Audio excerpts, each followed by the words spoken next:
పోయిన ప్రాణాలని మనం ఎలాగ తిరిగి తీసుకురాలేం. పెద్ద ఎర్నింగ్ మెంబరు చనిపోయాడు కుటుంబంలో, మధుసూదన్ గారి కుటుంబంలో.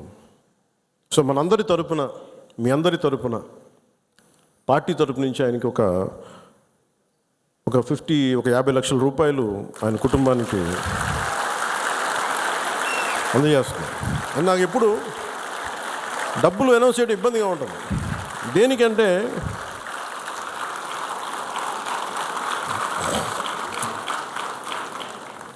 దేనికంటే మనిషి ప్రాణాలకు విలువ కట్టడం నాకు ఇష్టం ఉండదు. కానీ కొన్ని సందర్భాల్లో అది చిన్నపాటి ఊతం అవుద్ది అంతే. పిల్లల చదువులకు కావచ్చు, ఇంకోటి కావచ్చు. ఇవన్నీ కాకుండా మధుసూదన్ గారి కుటుంబానికి, వారి కుటుంబ సభ్యులందరికీ ఈ సందర్భంగా నేను ఒకటే విన్నవించుకుంటున్నాను. మీకు ఏ కష్టం వచ్చినా సరే మేము ఉన్నాం. మేము మీతో ఉన్నాం. ఏదో ఈరోజు ఒక 50 లక్షలు ఇచ్చి మిమ్మల్ని వదిలేయటం కాదు. మీకు ఏ కష్టం ఉన్నా సరే వాళ్ళకి మన పేషెంట్ నెంబర్స్ కూడా ఇచ్చాను. Any time you can reach out. మీకు ఏది అవసరం ఉన్నా. ఎందుకంటే చెప్పిరావు ఉపద్రవాలు. అని నాకు ఏమనిపించిందంటే, ఆ పిల్లోడిని మాట్లాడుతుంటే, మధుసూదన్ గారి కొడుకుని చూస్తుంటే ఒక్క సంఘటనకి పెద్దోడు అయిపోయాడు అబ్బాయి. 10 ఏళ్ళు ఏజ్ వచ్చేసింది. 10 ఏళ్ళు ఎంత ఉంటాయి అంతే, 10-11 ఉంటాయి అంతే. ఒక 20 ఏళ్ళ కుర్రోడు ఎలా మాట్లాడుతాడో అలా మాట్లాడుతున్నాడు అబ్బాయి. ఒక చిన్నపాటి సంఘటన చాలు. నేను చాలాసార్లు అనుకుంటాను, పాలిటిక్స్లో రాకముందు రిస్క్ అది ఇది అనుకుంటే, నేను అనుకునేవాడిని సింపుల్గా రోడ్డు మీద వెళ్తుంటే కూడా చచ్చిపోవచ్చు కదా. As well as embrace an ideology, ఒక భావజాలాన్ని పట్టుకోండి. దానికోసం చనిపోతే మంచిది కదా, ఉత్తి పుణ్యాన్ని చచ్చిపోవడం కంటే కూడా. ఇక నాకు మొన్న నా కొడుకు ఒక ఫైర్ యాక్సిడెంట్లో చిక్కుంటే నాకు అనిపించింది. సింపుల్ సమ్మర్ క్యాంప్ అది. ఫైర్ యాక్సిడెంట్లో చిక్కుకుంటే పక్కన ఉన్న ఒక బిడ్డ చనిపోయింది. ఇంకో పక్కన ఉన్న బిడ్డ మొత్తం కాళ్ళు చేతులు మొత్తం కాలిపోయినాయి.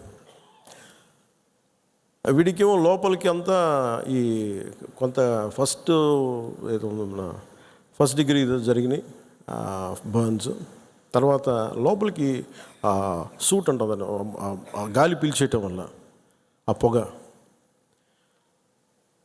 నా కొడుకే అర్ధరాత్రి పూట లేచి ఆ మేడపై నుంచి పడిపోతున్నట్టు కళ్ళు వస్తాయండి.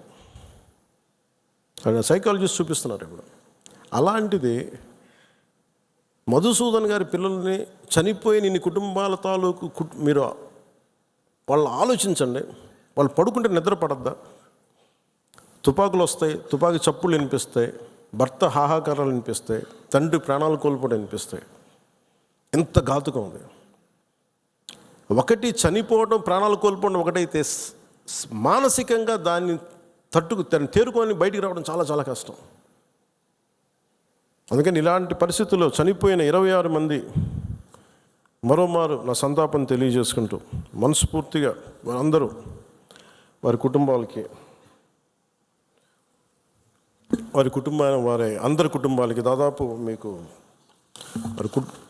మన ఇలాంటి 26 మందిలో ఒకళ్ళు ఇందోర్ నుంచి సుశీల్ నత్యాల్, హేమంత్ సుహాస్ జోషి ముంబై, వినయ్ నర్వాల్ హర్యానా, అతుల్ శ్రీకాంత్ మోని మహారాష్ట్ర, నీరజ్ ఉద్వాని ఉత్తరాఖండ్, బిథిన్ అధికారి కోల్కతా, సుదీప్ నెపోనే నేపాల్, శుభం ద్వివేది కాన్పూర్, ప్రశాంత్ కుమార్ సత్పతి ఒడిషా, మనీష్ రంజన్ బెంగాల్, ఎన్ రామచంద్ర కేరళ, సంజయ్ లక్ష్మణ్ లాలి తానే, సయ్యద్ అదిల్ హుసేన్ షా పెహల్గామ్, ఇందాక చెప్పిన గుర్రం ఇచ్చే వ్యక్తి,